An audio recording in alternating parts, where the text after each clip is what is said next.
But that's over now, so we're now into this episode. What is up, my brother? How you doing? Chilling, bro. Chilling, feeling good, feeling great. Yeah. All right, man. Feeling blessed. That's good to know. It's been a minute. I mean, the last time I saw you may have been not long after our last podcast. It's been a while. It's been a minute. Yeah. So, you've been hanging out with them Project Mayhem kids, huh? Causing a bunch of ruckus. Exactly. Making noise. Yeah. What's been going on? What you been working on? Anything? Yeah, I got some stuff I've been working on. With Foxy. I got a video I might be working on with Mr. Whoopty. Shout out my boy. Woo, woo, woo. Yeah. Just a couple of projects that we're trying to work on. Get some stuff I shouldn't really talk about because that low key. Mm-hmm. But eventually, people who stay tuned to the mayhem, because that's all we do, cause mayhem, bro. Making noise. We're out here, dog. Putting in that work, you feel me? Some of us is working in silence. Some people just, we're doing it all, bro. Working in silence, working out loud. We're just working. We're keeping it moving. You feel me? Yeah. We're keeping it moving, and that's where I feel that's where it's at, bro. Just keep it moving at your own pace, though, because you don't want to burn yourself out. So just work at your own pace. Never stop. I believe in burning everyone out. You know what I mean? But what about just solo stuff? What have you been working on? I haven't really. Well, just solo stuff is just regular 9 to 5. You feel me? Getting my bread right, bro. Getting my bread right. Because without bread, you can't make shit happen. I think everyone looking at you can tell that you've made. Anyone who has seen you before and now is seeing you now can tell that you are making money. Appreciate that one, man. Just gotta make it happen, bro.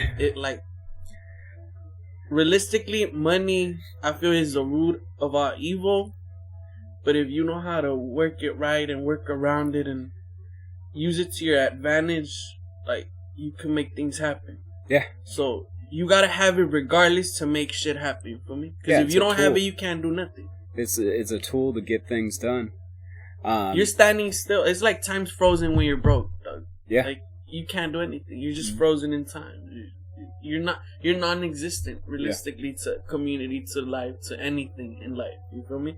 Yeah, I mean, it is kind of it's a token that people give to you that says this person did something for me. Yeah. I mean, that's what a job is. You do something for whoever pays you, and they go, "Hey, that was a good thing you did there. Yeah, here you go. Take some money." Yeah. Yeah. Fun fact: people say money is the root of all evil. That comes from a Bible passage. It doesn't say money is. It says the love of money is the root of all evil. Yeah. Because money itself is nothing, it's just paper. It's just paper we attach meaning to. It's paper, but we need the paper to do it. Just anything, bro. Anything. Yeah. Mm-hmm. You need a paper to go buy a fucking water, go buy a soda, go buy damn candy. You need paper. You can't even have a phone you can't have shit, bro. I didn't use money to buy this candy. What you use? We don't gotta talk about that.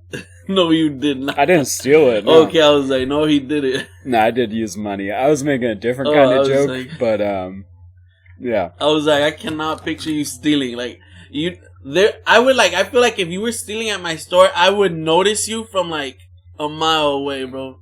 No. Because you'd walk in there shaking like all fucking nervous. If I was determined, I'd walk out there without you ever noticing, but then 3 minutes later I'd come back in and be like, I'm so sorry, I took these, here's $5, I'm sorry. Yeah. Can't even buy anything with $5 now. Yeah. Inflation, yeah, bro. I think I spent $12, but candy's pretty cheap, man. I'll tell you what's expensive, healthy food. Healthy food is expensive. You try and buy yourself some Progresso light soup and you're gonna be spending bunch of money. Bro, tell me about it. why do you think so many people are overweight? Yeah, that's what it is. You know, I'm not saying I'm skinny or anything. I'm up there with the heavy ones, but it's like, realistically, bro, like, there's like fast food in literally every fucking corner. Excuse my French, y'all. Yeah. Every corner, there's fast food chains, different ones. It's like if you want to go to like a place like Panera, did I say the name right? Panera, like, if you just to buy a little sandwich and a like tomato soup, you're talking about like $15, $20. Yeah. Whereas you go to Little Caesars, $5, you get a whole pizza for like $5, $6. Yeah, it's ridiculous. You can. It's like, it feels like they want to kill us instead of like watch us live, watch us prosper, watch us be productive and in society and stuff. You get me? I mean, in society's defense, we have a bad habit of eating when we're hungry. You know what I mean? Where like if you bought that Little Caesars pizza and you ate like one slice for a meal, you know, and you made that pizza last like 2 days, like that wouldn't actually be that bad of a diet. You know, you're getting some vegetables, you're getting some wheat, you're getting some cheese, but it's dead calories, bro. It's realistically. No, there's some nutrition in there. I mean, you're getting protein from the cheese and meat. You're getting fiber from the bread. You're getting I don't know, some whatever is in tomatoes. I mean, that sauce is all tomatoes. And you know what? I don't even know if I believe in nutrition. Everything. Here's the problem with nutrition, right? Everything that anybody says, oh, there's a study for this, there's a study for this. Yeah, there's also a study for the exact opposite. That's the shady thing about all nutrition science, is they'll all say something and then there will always be somebody on the other side saying this and this.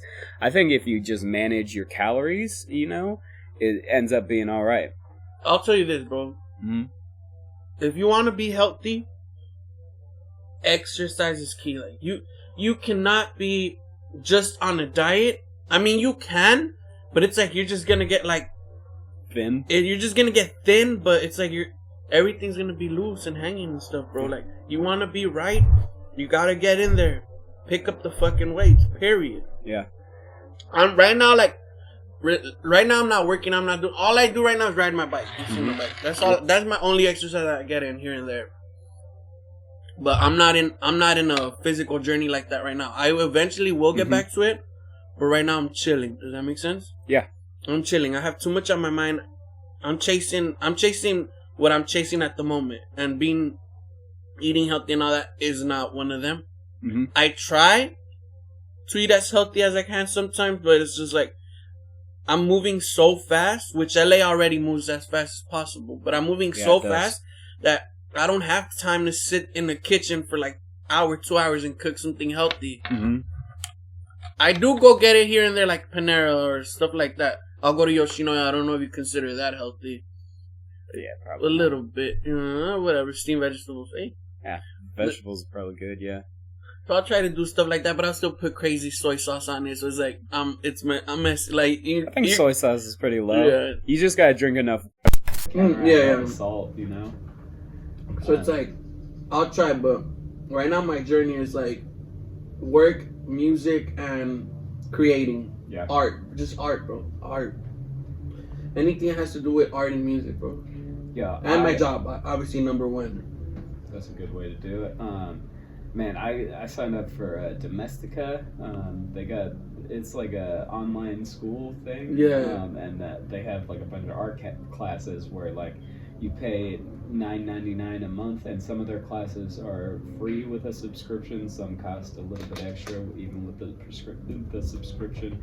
But I signed up for art classes, but like I did it like one day this week. Yeah. Because I'm so busy with all this other stuff. But I want to get better at that stuff. It's so hard to pack a day full of all the things that you care about. Especially because like the music stuff, I've got it down. I feel like, you know, like when I go to write something, like it tends to be like, okay, yeah, I did exactly what I wanted to, and it's good. When I sit down and draw something, 9 out of 10 times I'm like, oh, this is garbage. Like, I gotta throw this away. So, like, sitting down to put in that effort is like, do I want to sit down and draw something for an hour just to throw it away, or do I want to sit down and work on music for an hour because I'm probably going to keep whatever I work on? You know what I mean? So it just feels like a waste so much time. But you got to put in those wasted hours to get good enough to get the hours that aren't a waste, you know? I tried forcing it the other day, like talking about wasted hours. Yeah. Literally 2 hours, bro, because I was like, I had already kind of booked a session at Mayhem with Ryman. And, like, unfortunately I had to cancel, but I was like, I sat there and I was like, let me force myself to write something right now. Yeah. And it's like, I it. kept throwing, I literally wrote, like, I want to say, like, 7-8 verses, and I was like, this is trash, no. Yeah. I need another beat, and I played another beat, wrote another, like, fucking 16. I was like, no, this is trash, this is not it. And I went and, like, I kept doing that for, like, 2 hours. I was like, at the end I just texted her and I'm like, bro, it's not gonna happen tonight. Like, I went blank. But it's like, it was me forcing it. Yeah. It was me forcing it. I didn't really want to, like, write it. I wanted to be at the studio, but I didn't want to put in the work. Does that make sense? Yeah, I get you. I wanted just to hang out, but I didn't want to put the work of breaking my mind. And, like, I didn't find it exciting at the moment. Yeah, there was a time between May until September where I was working on one song. Like, and I showed people. I know that feeling, bro. I showed people a lot. I'd be like, here, look at my notes on my phone. These are all verses I wrote for this song that I'm not going to use. And I would fling through it. And it'd be like, if I was to put it on a Word document, it'd be like 8 whole pages of verses that I eventually scrapped. And then I figured it out. Then at one point I was like, okay, now I got it. I put it together. And I think it's one of the better tracks. It's weird. People won't like it, but I like it. You know what I mean? I'm sure you've made songs like that. Oh, yeah. Like, people aren't going to like this, but I like this one. Yeah, and as long as I like it, because I get it. They don't get it. They might eventually get it. Mm-hmm. But I get it. It makes sense to me because it's me. And, like, it's happened to me where at the moment they're like, what is this? But eventually, like, they start listening to what I'm really saying and the bars and how I'm playing with it, and they're like, wait, did you say that on that? I'm like, yeah, and it could take a year, 2 years later, 3 years later, but they get it. They eventually will get it. Yeah. This song that I was working on for so long, I have like a weird sudden beat shift in the middle of it, and I feel like that throws people off. But I was talking to somebody else on this podcast about how, like, that's something Kendrick does a lot, and JID does it a lot, where, like, all of a sudden in the middle of the song the beat's totally different, and it's like, okay, now you gotta catch up. I threw this at you, now you gotta catch up. Yeah. Yeah. It's like, also, sorry, I didn't mean to cut you off. Also, like, Tyler, the Creator, bro, like, you can listen to his music over and over, and you always find, like, that's what he meant with that line. You always find, like, little, so that's what he meant, riding on a unicorn. Like, you know what I'm saying? Like, that's what he meant by that. Like, but it takes, like, you really gotta digest his music. Like, you gotta analyze it and stuff, which I don't listen to his music like that. I listen to just to chill, cruise on my bike. It's some sort of hyphy. It's hyphy music on really low beats, on really like old school beats. Mm-hmm. But it's hypey. It's really hype music. Yeah, I tend to take him song for song. Like, some of his songs are like, this is the best right here, and some of the other ones are like, ooh, this is a little odd. But I mean, I've said it before, like, I think that's the best kind of musician. It is. Because it means they're taking chances. And I hate music that doesn't take chances. If it sounds like it was manufactured in a lab to be a hit song, that's the song I'm going to hate. If it sounds like somebody was like, I'm going to try this new weird thing, that's the kind of music I like. Yeah. I can't stand people whose every song, and we all know this in the underground because we're all close. It's small. It's a small community. Well, it's a big community, but it's small. Do you get what I'm saying with that? Yes, sir. It's really big, but it's small to a point where everybody's connected to one person or the other. Mm-hmm. Even it goes as far as celebrities. We're connected to like celebrities realistically. If we really think about, oh, we know this person, he knows, so we're connected in a way. But there's so many people in this underground world that we're in that every song sounds like the last one. I'm like, are you scared to be different or switch it up, or are you scared to play with your music? Like, you're supposed to be playful, not everything sounding the same back to back to. Like, where's your difference? Where's your artistic? Yeah, it's like they're living Groundhog Day and they're stuck in like 1998. Yeah, bro. Yeah, where every song is like, some come kind on, of, y'all. And y'all know who you are too. You guys know who the fuck you are, bro. I ain't gonna say no names, but there's a bunch of y'all. Like, play with it, bro. It's music. Be whatever you wanna be. It's like you're a transformer. You could transform into whatever the fuck you want to transform into. It's words, bro. These are words. These are beats. Like, break out of that mentality that you're only doing one thing. Come on, man. Like, art, bro. It's art. You're not gonna draw the same thing over and over and over and over. You feel me? Like, snap out of that shit, bro. Unless you're Basquiat or someone. Like, snap out of that shit, bro. Like, shit. Yeah. It's like wearing the same shirt over every day. Like, come on now. You're not gonna wake up and put on the same shirt or buy 1,000 of the same shirts. Like, chill, dog, chill. Yeah, and switch it up. It's so like, they're not trying anything new lyrically. They're not trying anything new sonically. They're trying so hard not to be mainstream and pop, even though it's like. But it's not about being mainstream. It's about being different. Like, not standing out. Because I don't do it to stand out. I just do. Look. One day I might be sad. Another day I might want to talk my shit. Another day I want to make people fucking cry. Another day I want to make people smile. Another day I want to sing up here. Another day I want to sing up down here. Like, you know what I'm saying?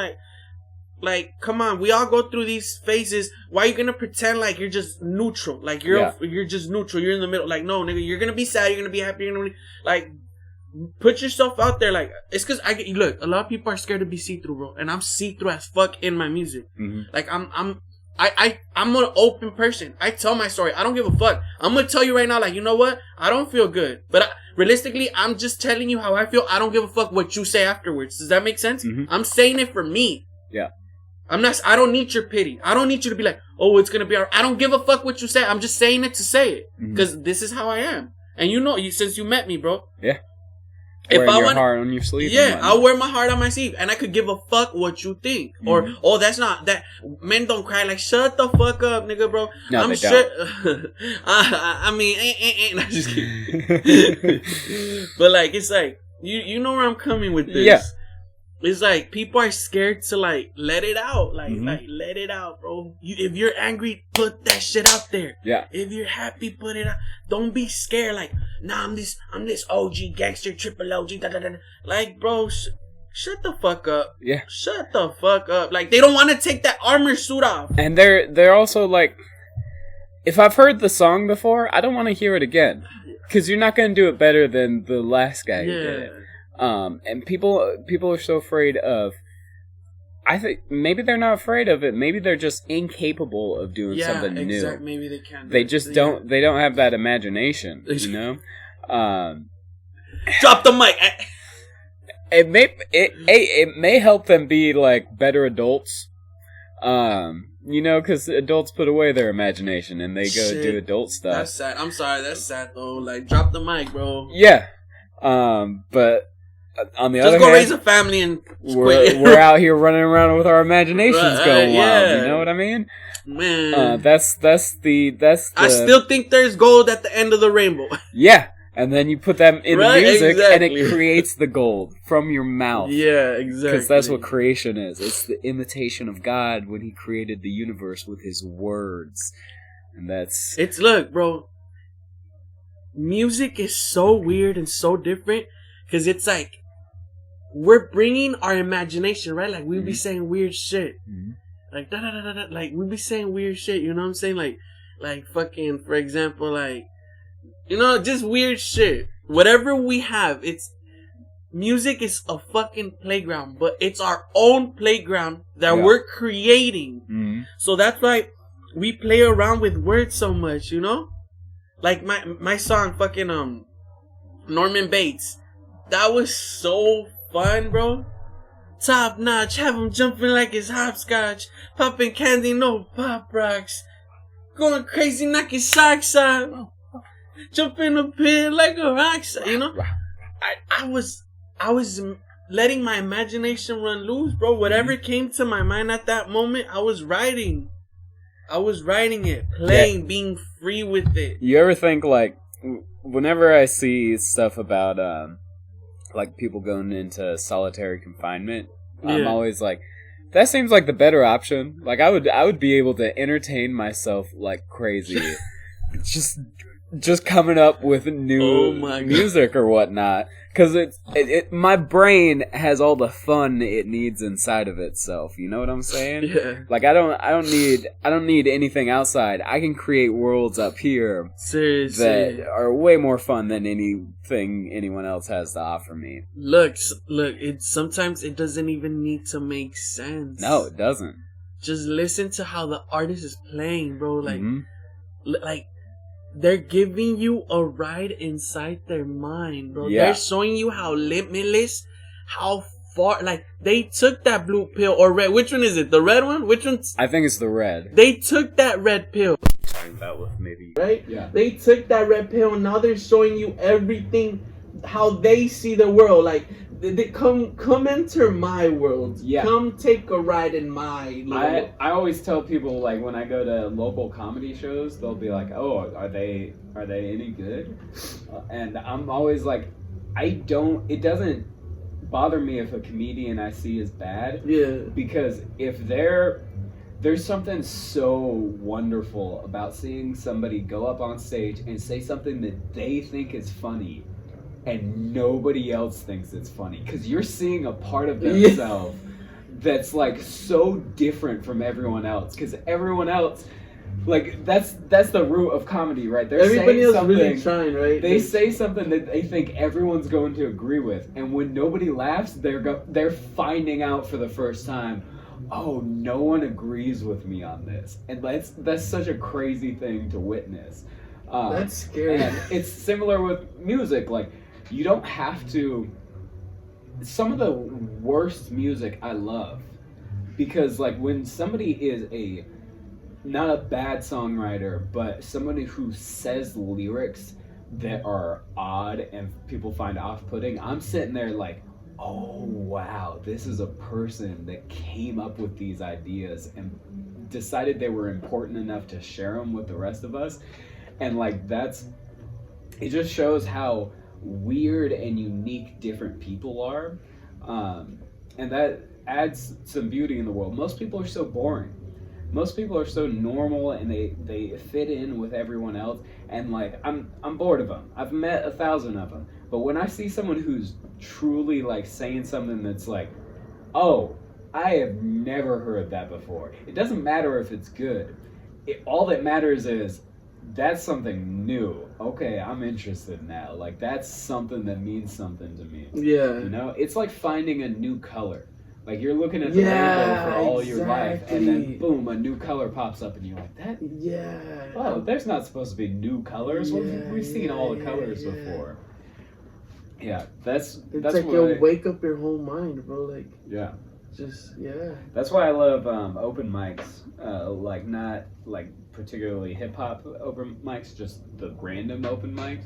There's this place in Santa Monica called, what's it called? I can't remember the name of it now.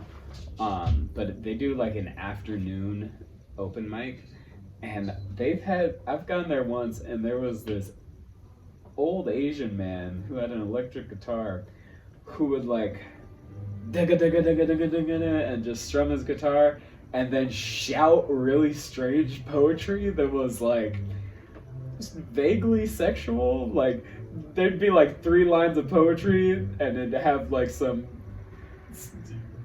dirty joke in there, and then he'd strum his guitar at the end of it, and then say another like 3-line poem, and it was awesome. I'm sure he was on a lot of drugs. The Trip, that was the name of that's the bar in Santa Monica where they do this afternoon open mic. I hope they still do. Everything was closed down for so long that I don't know what open mics are open these days, but I hope the Trip is back up. There used to be this place in Fullerton that I would go to called Zings that was pretty cool.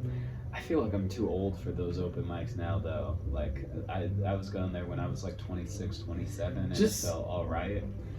My music got too mature, you know? I started doing drugs and whatnot. I feel like the vibe for the open mics, it's very, very hipstery, very, Yeah. Very white like singer-songwriter. Very whitey, very hipstery, very acoustic guitar. Nose up in the air, like let me walk in here, I'm better than which that's every artist. We all walk into the place like we own it. Yeah.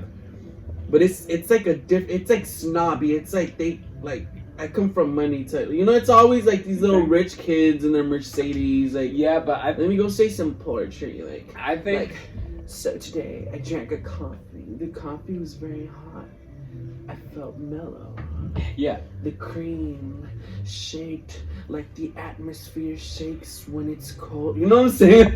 Right. I definitely do. Right. I think you're reading them wrong though, because I think they may come from money, but they wish they were poor.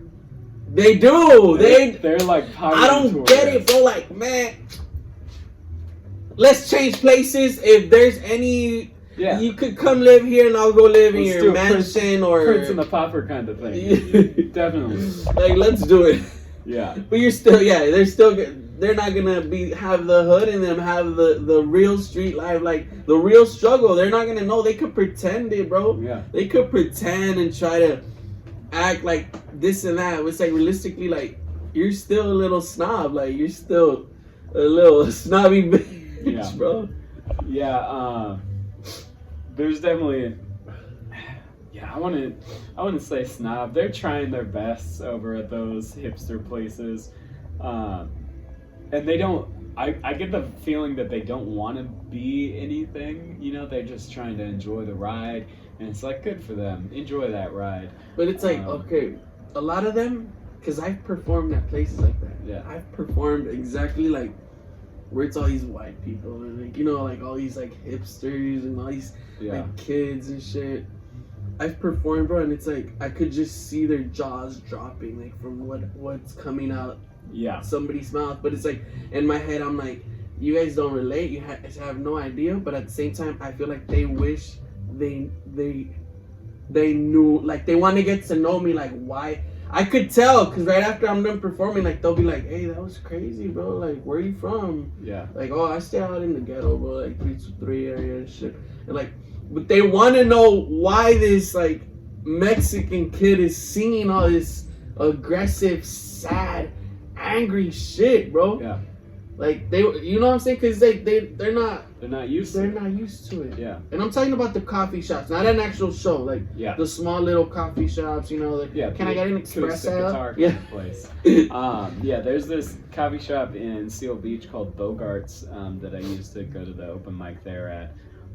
And that was back in my mixtape days, where my mixtape is pretty family friendly. It's you know, just that typical boom bap stuff. I'm talking about cartoons mostly.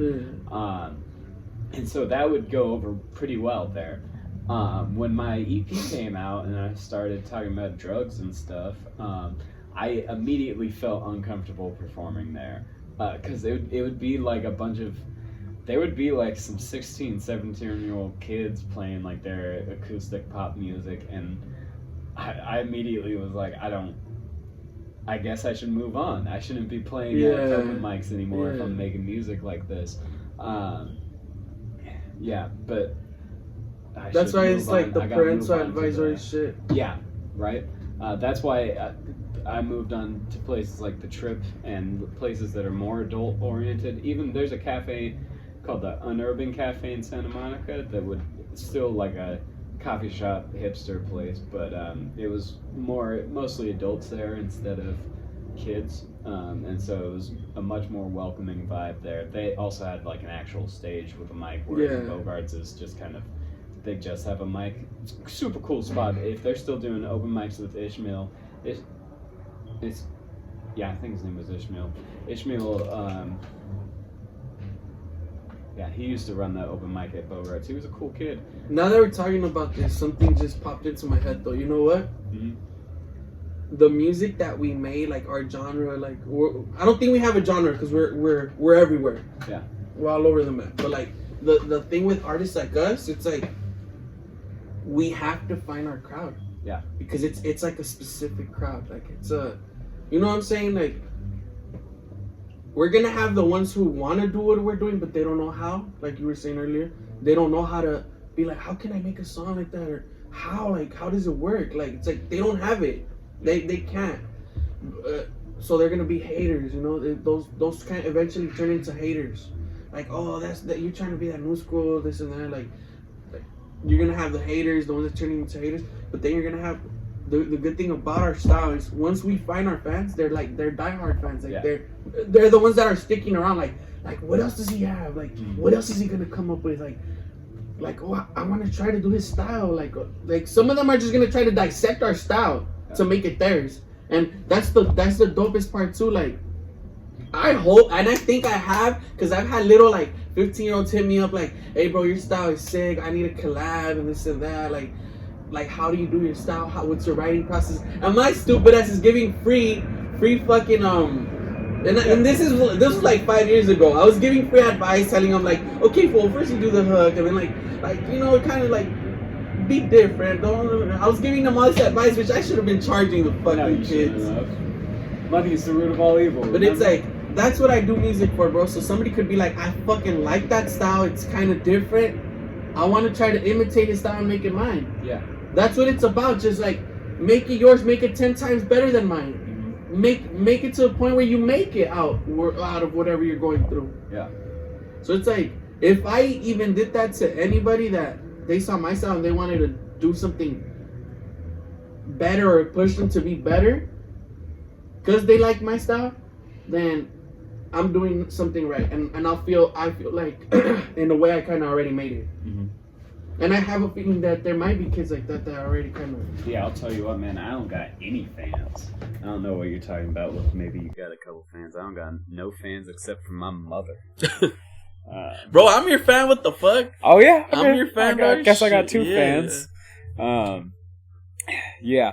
So what? You been listening to anything good lately? What have I been listening? I listened to this Oliver Francis album recently. It was just on Spotify as recommended. It was alright. It was that singing stuff. I've been trying to look for like new artists. Like I wanna. Which I've been kind of going back to Tyler the Creator, bro. I'm still stuck on his performance. Okay, yeah. that newer album, that Call Me When You Get Lonely album? No, I don't know. Like I literally like 2 weeks ago saw a performance from him. Saw him perform actually. I had never seen him perform before that. This kid's performance, like he's on some Michael Jackson shit on stage, bro. Like the way he moves, the way even if it's a mellow ass beat, the way he moves, the way he word plays, he'll get your ass going. Like he'll get you like yeah, hey, you know, you're over there like fuck. Mm-hmm. You seen him perform? You seen his performances? Nah. Bro's over there on some Michael Jackson shit, like moving the way he moves, and like then like you know how his lyrics will go from like da da da da da da, and then like, well, I'm just here chilling, bye. So it's like the way he does that, it's so bro. It takes skills, to go from super fast to like saying some really mellow stuff, and then to get super fast, and then mellowing it, and then kind of singing a bit, and then singing, and he plays with that shit like crazy, bro. Yeah, he's a bit of a weirdo, huh? I like weirdos. I like people that are different, that don't give a fuck. Yeah. Those are the people I live for. Those are my people. Where are y'all? Come check out my music. I liked his what was the Flower Bed one? The album. What's whatever that album is with I Ain't Got Time, or Who That Boy, Who Him Is. Oh yeah, that's a sick ass song. Yeah, there's a few really great songs on that album. There is this podcast called Dissect, where they have like hour-long episodes, where each episode they break down a song from a certain album, and like I think the first season was My Beautiful Dark Twisted Fantasy by Kanye, and so every episode that season they took one song and went through all the meaning behind the lyrics and stuff. Yeah. And one of them was, I think the album's called Flower Boy, that Tyler. Oh yeah, that's a sick ass song. Yeah, Flower Boy. So they go through each song on that album and like talk about the meaning behind it and stuff. What did he say? Well, they go through the whole album, so it's okay. like, I don't know, 12 hours worth of content, just breaking down each song. But what was what was the overall theme of the album? I don't know. It's something about him, discovering himself through his gayness or whatever. He said he's gay. Okay, you just tripped me out. I'm not sure. That album, he definitely implies that he's gay. No way. Yeah. Well, Flower Boy, the name. Yeah, that was the garden shed, talking about the things he was hiding in his garden shed. There's a few songs about him kissing white boys since 2005. But I think in his later stuff he's talked about not being gay. So he may go back and forth on it. It may have been a publicity stunt for all I know. Yeah, you know what? I think he's hiding it and not hiding it. He's like, I am, but I'm not. Like, he's just fucking with people to a point where it's like, it's none of your fucking business. Yeah, I think that's a big part of it. It's none of your business. Yeah, basically. I think that he wants to mock the way he's viewed. So by the way, I'm gay and single. You're getting single? No, I said just forget. Okay. Dude, I got bit by some kind of bug here. Only if you're rich, though. Flying around. Nah, but yeah, that's trade. No, it's because it's called Flower Boy. That's crazy. Because I did hear the Jaden Smith thing in him, and I was like, But look, it's bullshit. No, because he's definitely into white boys. They're... He said he wants a guy that looks like Anakin Skywalker. Who the fuck is that? You never watched Star Wars? Oh, yeah, okay. But look, most of this stuff is like, I don't even think what's his name is gay, bro. Fucking Lil Nas X. Lil Nas. You think he's straight?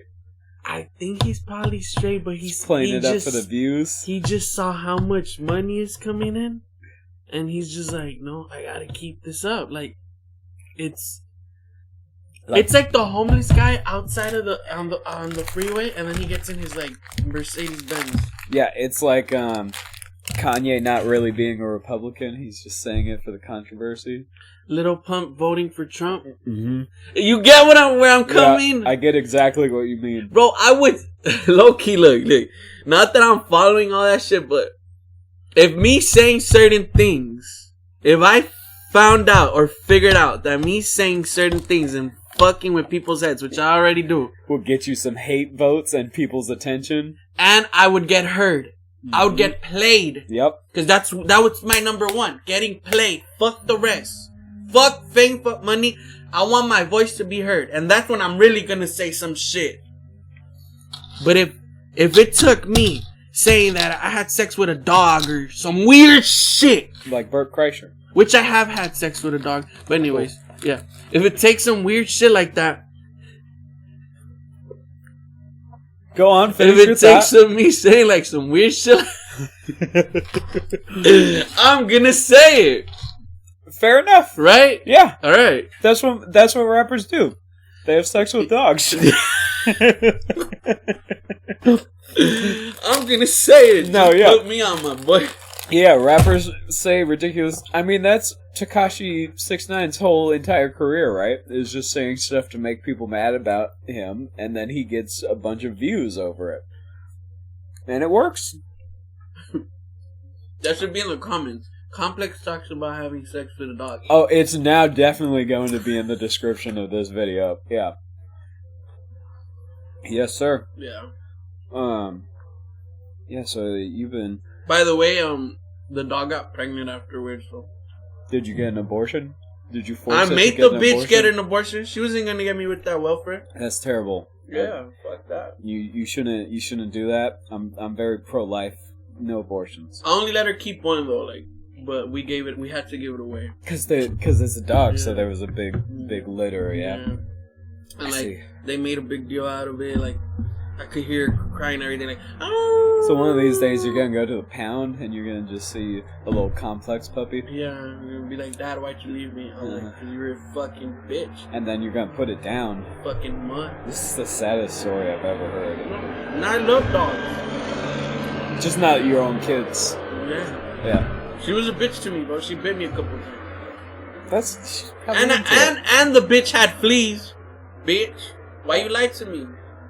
yeah. She probably has obviously, rabies now. They're still in here. Yeah.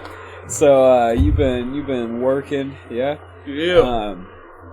How you spending your time outside of work? How you surviving? How you keeping your mind straight, your head on attached to your shoulders and neck? I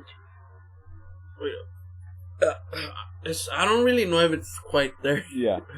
Yeah, but I'm keeping it as attached as I can. Yeah.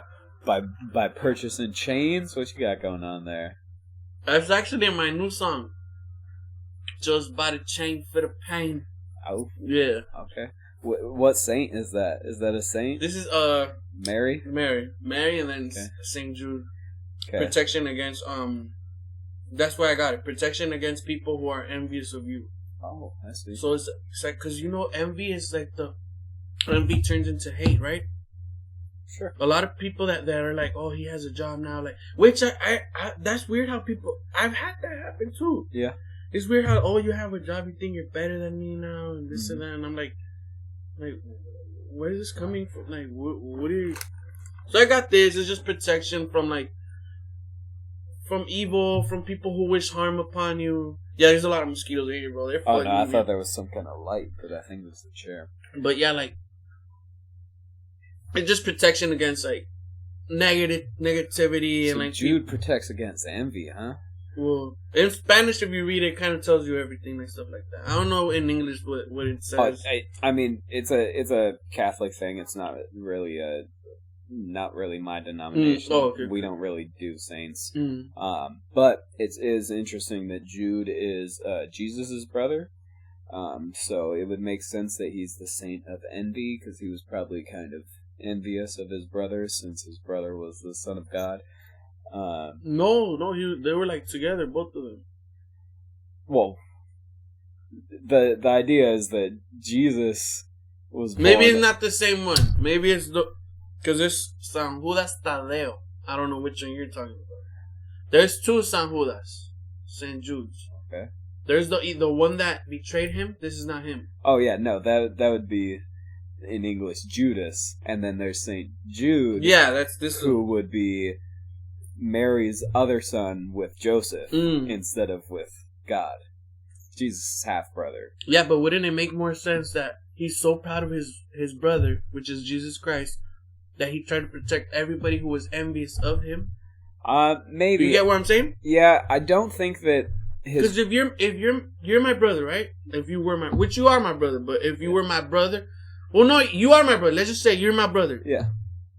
I want to see you go up, not down. Yeah. And if I hear somebody talking about you, I'm gonna put a stop to it real quick. Like, what do you mean? Like, what do you mean? Like, he's going too fast? What do you mean his music? Like, what do you mean? That's my brother. Who you talking about? I'm gonna put a stop to it ASAP. You get what I'm saying? You don't think he was so proud of his brother Jesus? I think that in tradition, Jesus' brothers were not fans of his until after he died. They were not followers of his. I think the idea is that, when you're constantly compared to your brother who's that much better than you, then it's kind of hard to be like, oh yeah, I love this guy who constantly shows everybody how much I'm a sinner and how much terrible I am. Because he's perfect, right? I gotta be compared to this perfect dude all the time. It's a typical a bad son and good son. Yeah, it's the typical like younger brother, older brother thing too. Yeah, but it's always like the first one's like the worst one in the parents' eyes because they're barely learning, right? Yeah. The first one is like, that's like the project, like, let's see how this is gonna work. Yep. The second one is like, we kind of have it down, but not really, so let's have another one. We'll be perfect with him. So the middle child's always left to fight on his own. Yeah. The first one's always like, you did this, it's always his fault, something goes wrong. It's like, oh, well, he did it. Yeah, the middle child always like, not only do they get ignored by their parents because the parents are focusing on the youngest one now, but also he gets bullied by the older one. And the youngest one too. The youngest one just gets away with everything. Yeah.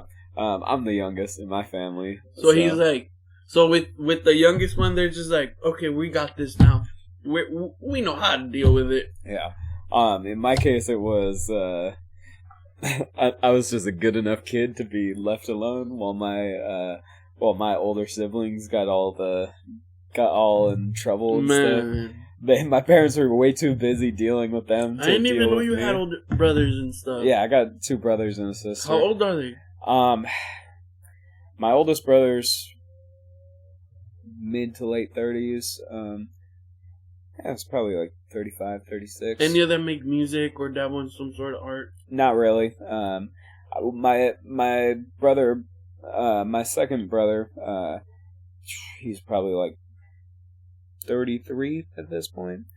I'm way off on these numbers. I feel bad now.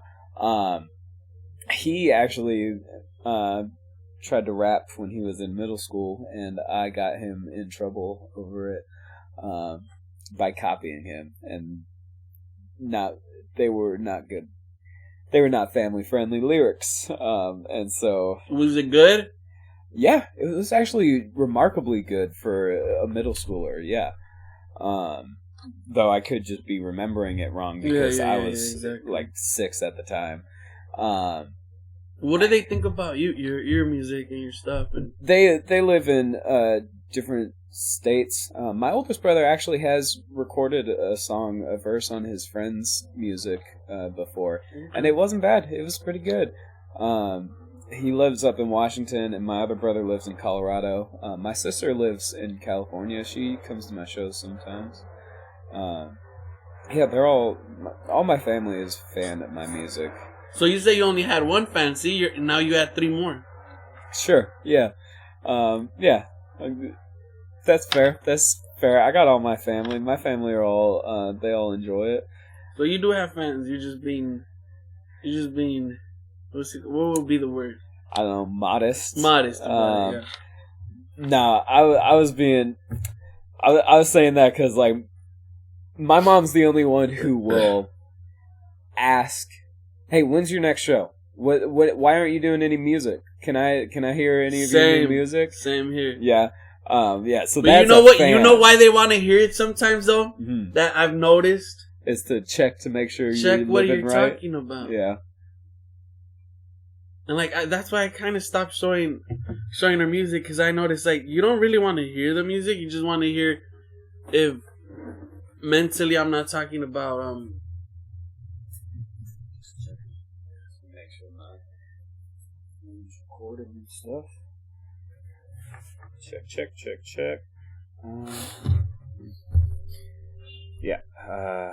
Yeah, just keep on telling me about what you were just telling me about.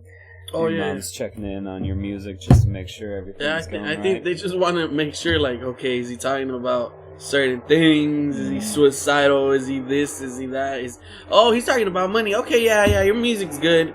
Yeah. Oh, by the way, the rent's due on the on the 1st. Yeah. Gotta be checking up on you, making sure everything's all right. Which actually is, I think, really nice because it like helps me stay making sure that my music is positive. You know, like if I know somebody is going to be doing that, then I know that I need to keep an eye on my own music to make sure, okay, this is what I want to be saying right now. It's not. I'm not messing up. Yeah, it's realistically, bro. As the situation is as well, but it's draining when you Okay, let's say you go through a. Like I told you at work, I had my little breakdown or my anxiety panic attack, whatever. Mm-hmm. Like, let's say I decided to write a song about it, right? Yeah. And this goes for every time, like, I wrote, like, sad songs. Like, realistically, it's so draining to write that song because I'm going back to that place. I have to mentally relive that moment until the song's done. Over. Once the song's done, it's like I left it in the song so I could hear the song and just be like, damn, like, this is such a good fucking song. Like, I'll give myself chills, bro. When I give myself chills, I know it's a banger. Like, have you done that with your own music? It gives you give your own self chills? I wouldn't say I've given myself chills, but I have made songs that, like, I hear and I'm like, ooh, this is so good. Yeah. See, okay. But, like, those draining songs, they're mentally, like, it's mentally draining because you were in a bad moment, right? So when you're writing the song about that bad moment, you're reliving it over and over and over and over till that song is done. And like I said, like, realistically, I don't give a fuck, bro. But I've had songs that are so deep to me that I'll be writing these songs and, like, I'll be like even the teardrops are on the paper, bro.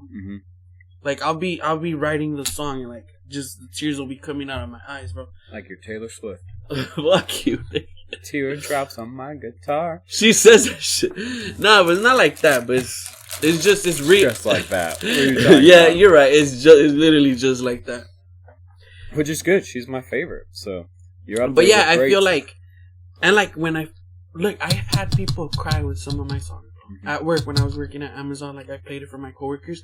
I could just hear them going, oh, that was a good song. Like, you can see, like, two of them were, like, crying. I'm like, why y'all crying, bro? It's just a fucking song. They're like, because what you're talking about and stuff. And, like, when it does that to somebody, bro, you know how strong that song is? Yeah. When you make somebody feel it to the point, like, you can see it in their face, like, damn, he's real. Like, he's like being real, and like I know they feel it because they're probably going through something like around the same thing or sort of similar. Yeah.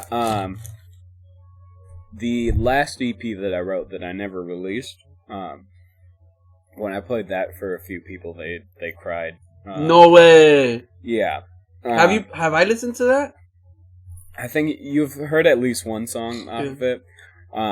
It's the problem with it, and the reason I won't release it is because it is hyper detailed about specific things in my life, where, like, everyone who knows me and listens to it would know the people I'm talking about, and it would be bad for their reputation, and I don't want to do that to them, you know? And so, like, it's so disappointing to me because it's like, to make the music as good as it is, I have to be detailed so that people can understand it. But that's the exact same thing that prevents me from ever showing it to the world at large, because I don't want people to hear it and be like, oh, so this is what's going on. Yeah. You know? Yeah. But you shouldn't be afraid. Like, it's you. People are... There's people go through ups and downs. It's not always gonna be up. You get me? If it was me, I wouldn't care.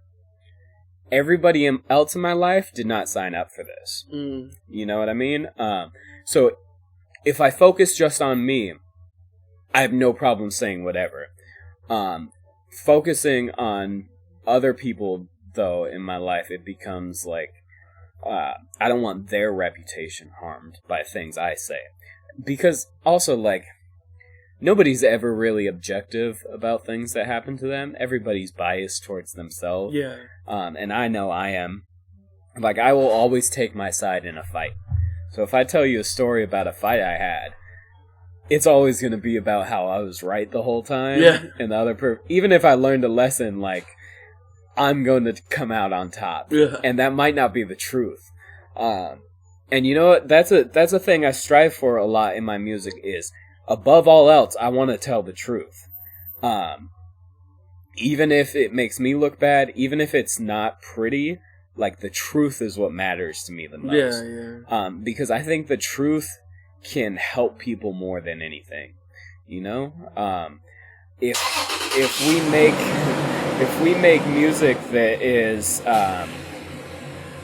pleasant to listen to and fun to hear, but it's not true, then it doesn't help anyone. Yeah, exactly. Yeah. Yeah. So, what do you think about putting truth in your music? You out there putting truth in your music? I'm putting truth, nothing but the truth, with my hand on my heart. I swear to speak the truth and nothing but the truth.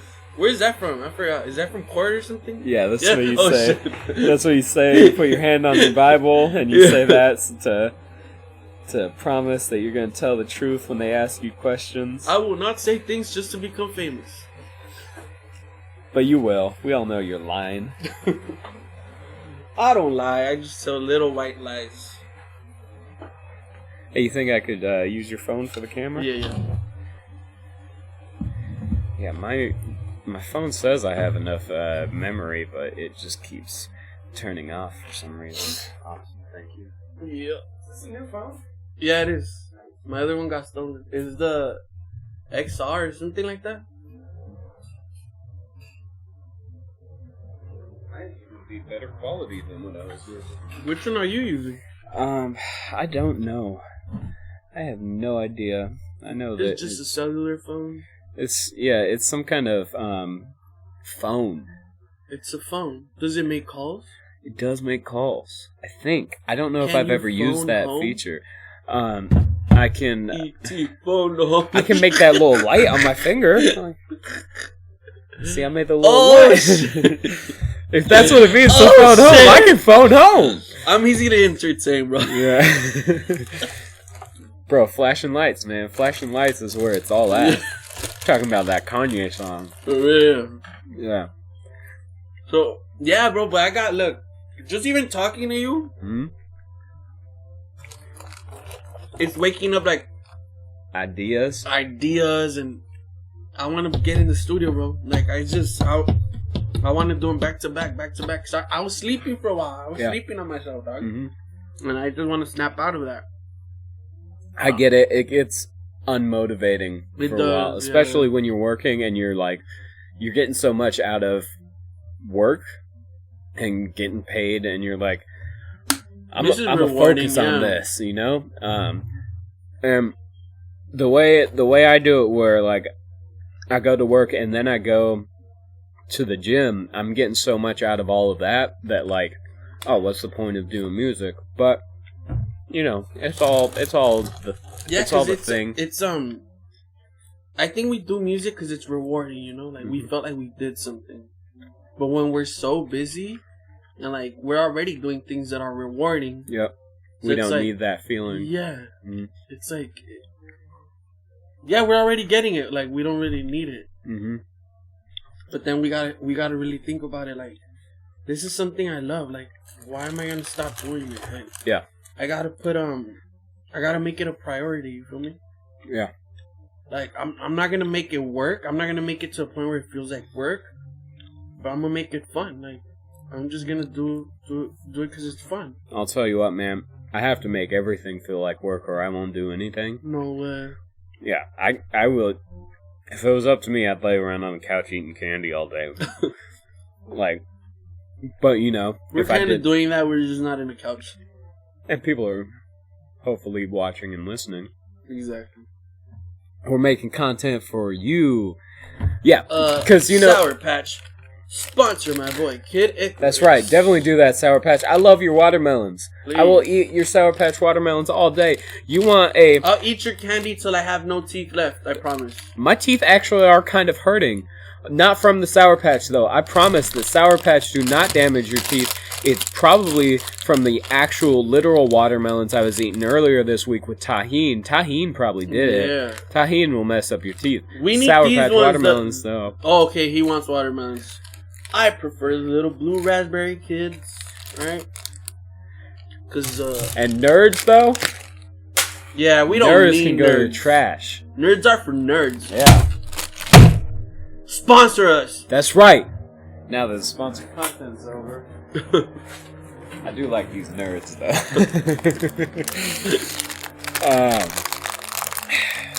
Yeah, I mean, that's the thing. Like I said, if it was up to me, I'd sit on the couch all day eating candy.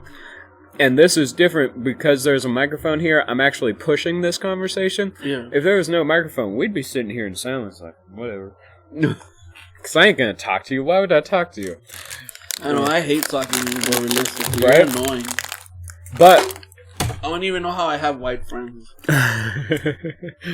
But because we're recording it, it pushes me to have a conversation. And the conversation is more fun because I'm, like, actively engaged in it. It's like, you know... So you're just acting. Yeah, a little bit. I'm acting like what I think a friend is supposed to be. I don't have human emotions, Complex. I don't feel things.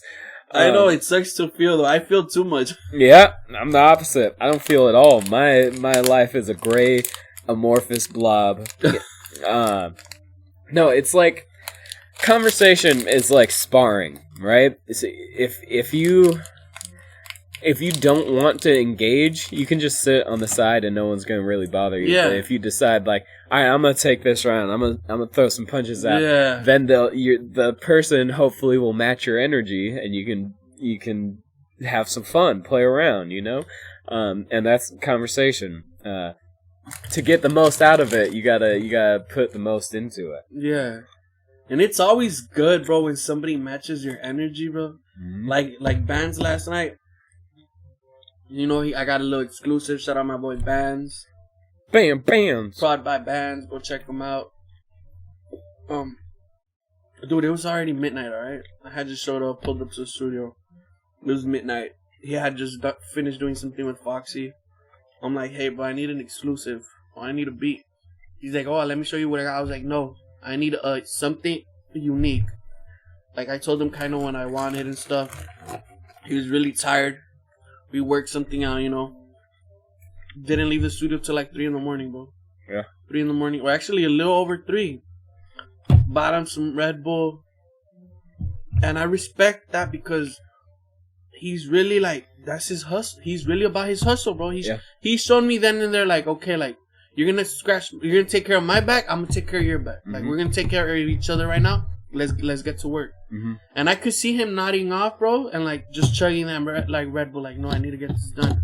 But like me analyzing from the background, like I would see him nodding off. I was like, damn, like he's about his bread. He's about his work, bro. Like my boy will take care of you if you guys take care of him. Plain and simple. Let's just say it like that. Mm-hmm.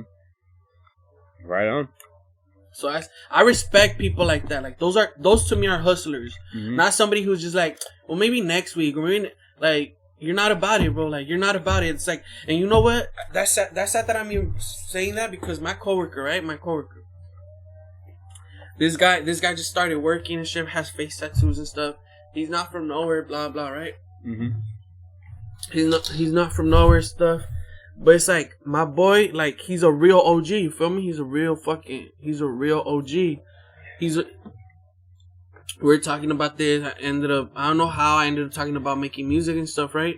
He goes, oh, I make music too. He was in jail and stuff. Kid was in jail, everything. Like, he feels so blessed to be right there where we're at. It's crazy, because I was like, let me hear what you got.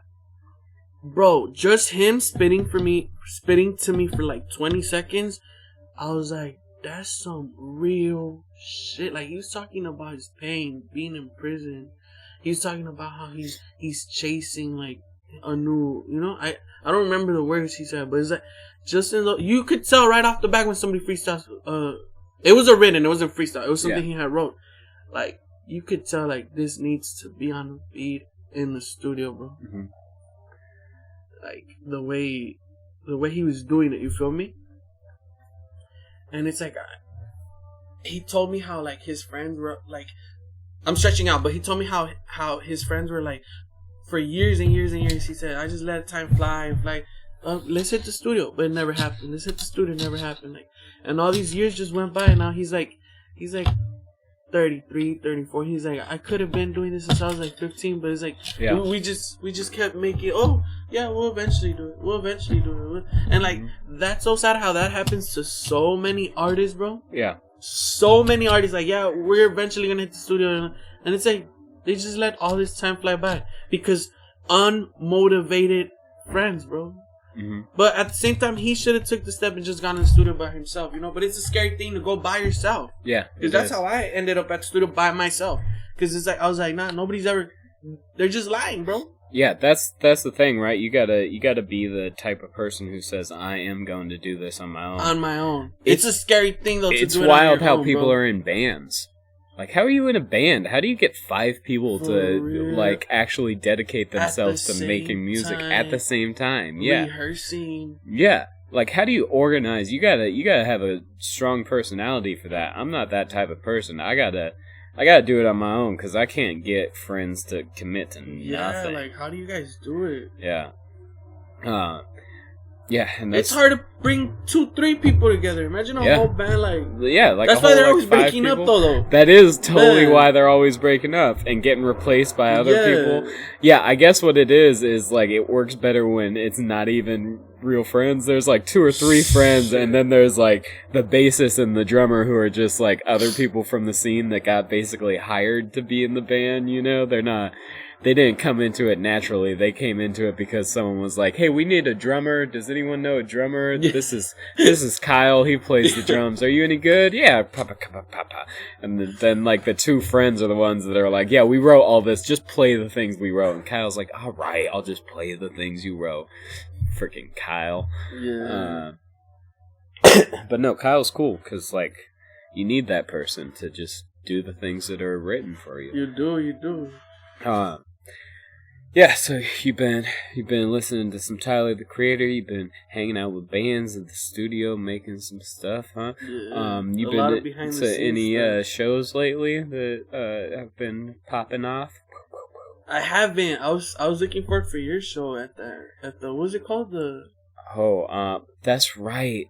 I was The slang show at the Mio slang. Ranchito. Yeah, that was unfortunate. What happened? What did happen to that? Like, it was some kind of problem with the venue. The venue messed up the date, and so they thought it was booked for the next week, which Pump was out of town the next week, so it couldn't be the next week. Yeah, so it was just a miscommunication, it seemed like. Yeah, it was unfortunate. I did spend the whole day, though, doing Instacart and made like a cool $115 that night. Oh, shit, okay. Dude, I'll tell you what, man, doing Instacart... What's that, by the way? It's like... It's an app where people can order groceries and you go shopping and bring them. Yeah. It was scary, though, because, like, I watched the videos that gave me the ability to shop for liquor. So I have to check people's ID if I give them liquor, right? I went to this place in Westchester. I went to Bevmo, picked up like a bottle of wine and some gin or something for this girl. And I get to the house and there's like a carpet outside and like it looks like somebody just bought this house. And it's a fancy house. Like it's nice. And it's in Westchester, right near like the business park area. So it's a nice neighborhood and this big old house in this nice neighborhood. And this girl answers the door, and she shows me her ID. Her ID says that she's 22, but she looked like a child. But I guess that's what 22-year-old people look like. They look like children. And her name matched like the account on the Instacart, but I'm sitting here like, Are you a 12-year-old? Like, it says 22, but come on now. You look like a 12-year-old. Yo, what was she saying? Nah, I didn't say any of that. I just checked her ID and checked out, I scanned the barcode on the back, and so it goes to Instacart. They get to look at the barcode and see if it's What did she legit. order? It was like a bottle of wine and like a gin or something. That sounds like something like a 22-year-old would order. Yeah. But it was also like, what are you doing living in this house? Did your parents leave for a while? Is that why you're ordering this right now? Because like, you didn't buy this house. No 22-year-old's buying this house. It seemed like maybe she was squatting because there was like a carpet outside and it was. How was she dressed? Because you could always tell, like, by the hair, like. Yeah, nothing noticeable. Yeah, nothing. She wasn't dressed in any way that was noticeable to me. So she could have been in like sweats and a t-shirt, but she could have been in like jeans and a t-shirt. Yeah, it's just a scary thing. Always checking those IDs because, like they say when you sign up for that, they'll be like, hey, on the liquor job, sometimes it won't be a real person. Sometimes it'll be a mole just to make sure that you're checking IDs. Sometimes it'll be a sting operation by the cops to make sure you're not giving liquor to underage But you kids. did check ID, so that's not your problem. Yeah, that's the way I think of it. Like, I checked the ID, she matched the photo, it said she was born in 2000, which is weird to me, being like, you're born in 2000, you're definitely not old enough to get liquor. Yeah. Wait, 2000 was 22 years ago? Okay, I guess you are old enough to get liquor. It was like I have to check IDs too, bro. Yeah, and it's like it's the second time. Oh yeah, the 7-Eleven. Yeah, it's the second time I check ID and I wasn't gonna check it, but I check ID and like they give me this little green card that says congratulations, you passed the. Oh snap! The second you time, got a sting. Two of them. Nice. I got them. But it's like when you fail that, I heard that they give you a red card and it's automatically termination. Yeah, I would imagine. You could get the company in so much trouble. Yes, super fined. So it's like I've gotten two and like it's bullshit. This is some fucking bullshit because my manager, that was my manager at the moment, said next time you pass one of these, you're getting a raise. Oh, but we switched managers, so how do I go on about that now? Yeah. Send it to the other guy? I don't know. I guess you just gotta tell him, like, hey, my last manager said this. Is that still on the table here? Yeah, that's wild that they... He didn't even acknowledge it at all. I sent him a picture. He didn't acknowledge it. He didn't say anything. Yeah. Yeah. Have you had those strawberry cheesecakes yet at 7-Eleven? The little I do it all the time. Snack pies. Those things. I have one for you. What? Not the strawberry one, but the regular cheesecake. If you want it. Okay. Yeah. Remind me before. I got one. Okay. And I was gonna actually offer it to you earlier, but I was like, nah, he's on a diet. Those little strawberry cheesecake pies are you want me to go get that right now? No, we're getting near the end here. I'll get that for you after. Yeah. But man, those things are so good. I got you. I only recently discovered them after I was going hard on my diet for a while. That's crazy that you mentioned that. Yeah, I got it. Yeah. They're not only are they real good, they're like we were talking about at the beginning. They're tiny, bro. It's like a really small portion. They're super cheap, and like, oh man, those salted caramel cookies too. Which ones? The salted caramel cookies, they'll sell them in like a pack up front. Yeah. Those things too, where it's like $1 for two, and I'll they're make sure big. to get you some. I'll make sure to get you some next so time. good and so cheap, and that's why people stay fat, because everything that's delicious and full of calories is super cheap. And small ass portions too, and it's still like really high calories and shit. That's right. You only need one bite, and you've ruined your diet for the day. For like 5 days. Yeah. I went to my cousin's birthday lunch today at Casa Gamino, which is a Mexican restaurant in my neighborhood. And I had a big old wet burrito. Damn, that sounds fire. It was too big. The fact that I finished it was kind of amazing to me. That sounds fire. It's okay. It's not the best. There's no... There's this certain Albert's Tacos in Cyprus that makes the best California burritos. What does California burrito have? Fries. It's like a carne asada burrito with that fries. Big, right? Theirs is just a normal size burrito. I seen the one that's like 2 or 3 burritos in one, dude. Yeah. And it has fries in it, right? I'm getting some hungry fries, just talking some about cheese, some meat. I'm getting so hungry just talking about that. Yeah, I don't know in the Cyprus one if they put some kind of special sauce in it or if it's just the cheese and the way the cheese mixes with the grease from the meat, bro. Since I've gotten deep into my dieting, I've become like a decent chef. I made some chicken last night where like I got this, it was pre-marinated. I coated the pan in some Pam, and turned the heat up super high and just fried that chicken. Oh man, dude, it was the best chicken I've ever had. I don't like chicken very much. Yeah. I eat it just because it's low calorie, and like I blasted it. I've realized that the secret is, you just crank the stove up super high, but you keep. I'm gonna have to take you since you like chicken just like that without really like that much spices and shit. Mm-hmm. I'm gonna have to take you to the Don Chente Bar and Grill, which I already took bands. Okay. You're gonna love that place, bro. It's literally just the meat. It's like they have it's for 2 people, which even 2 people will never finish it. Okay. You have to go with hunger right there. You get me? Mm-hmm. They already give you the free sauce and chips, or that's and then they give you whatever you want to drink. But it's this thing. Maybe you've seen it. It's called molcajete. Have you ever had that? No. It's like this little rock, right? It has like 2 little things to stand it up. Mm-hmm. It's like a little circular rock, and it goes inside. Inside it's like this, right? It's like a volcano. Like a volcano type of thing. So on the bottom it has like birria type of meat. It's like birria, and then they put shrimp on the sides. They put steak hanging out like that. Steak. They got chicken hanging out like that too, like chicken, and they got chorizo. And then they bathe it with salsa in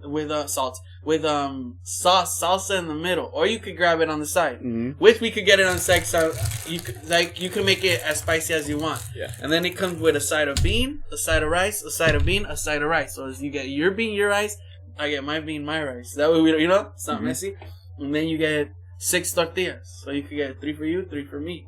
Which it's so much food. I'm telling you, like a lot is always left over, which I take it. I bring it home. I don't know if you're the type of person to be like just throw it away. Or never. I always take. Yeah, I can't stand people like that, bro. Like you're too high class or something to like be like, hey, can I get a container to go? Yeah, even if it's like 2 bites, I'm taking it home. I'm eating it for lunch. Yeah, exactly. But I've taken bands, bro. Dude was like, I never seen him eat so much and fall asleep at the same time. But it's because it was kind of late. He had just got out of work. I was like, Vance, get ready, bro. We're going out to eat. I'm going to take you to eat some. Does that sound good to you, though? Yeah, dude. I almost fell asleep after the burrito I ate today. I was sitting. I got you. So I'm going to have to take you there. Yeah, for sure. I'm going there tonight, actually, but yeah. I'll take a picture so you can see what it is. Yeah, I'll show you a picture later. I love looking at food. You're gonna be like, yeah, we need to go. Yeah, so we're reaching the end here of this podcast.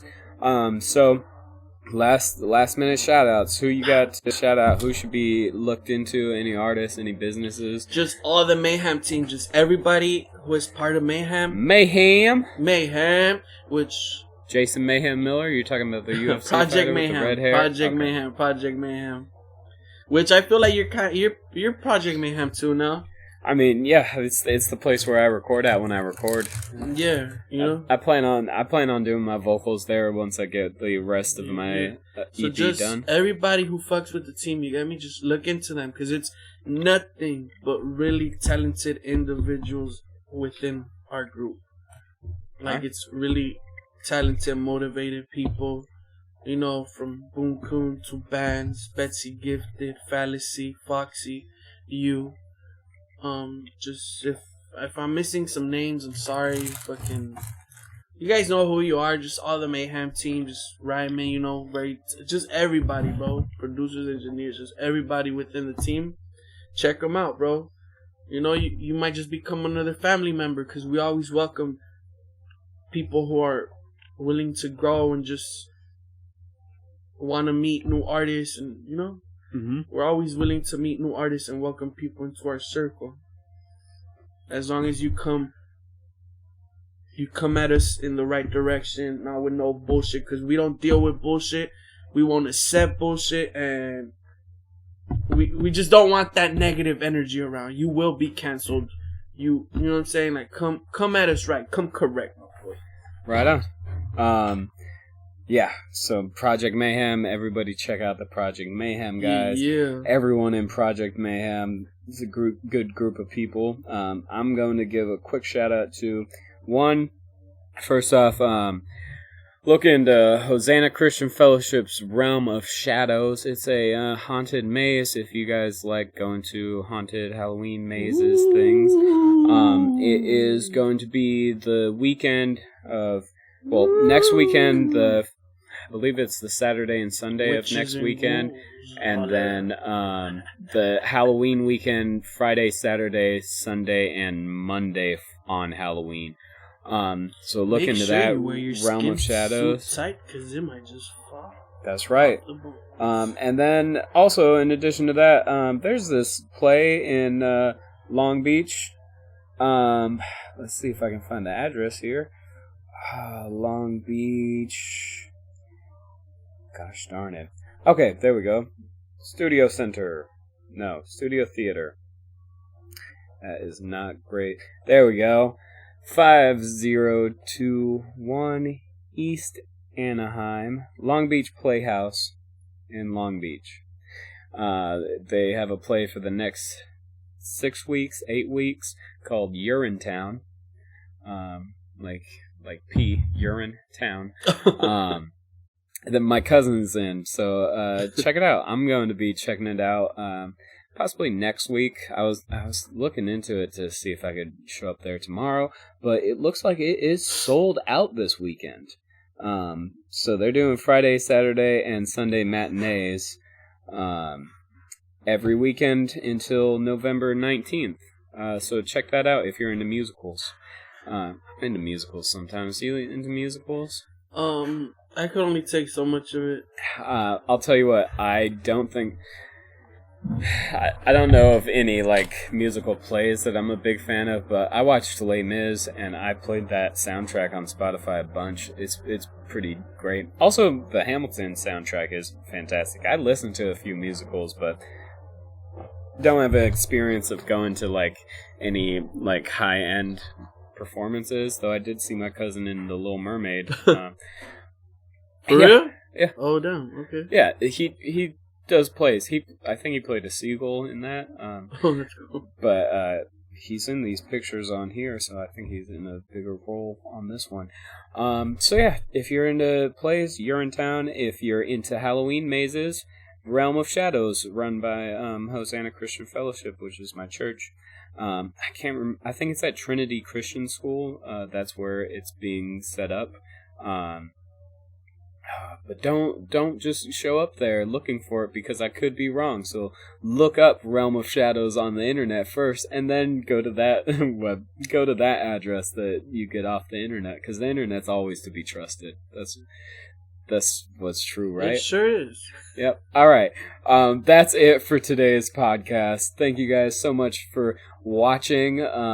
If the stream shut off for some time in the middle there and you just get a blank screen, I apologize for that, but you've made it to the end, so you fought through it with us, and you're a great hero. If you're just listening, that made no sense to you. But you may have noticed some awkward pauses in the middle where I had to get up away from the microphone, and Complx just kept rambling about nothingness to fill the void inside of all of our hearts. And I apologize for that, but thank you so much for sticking around to the end, and good night, everybody. Yeah. Alright. Yeah. We out. Change the world like them servants do.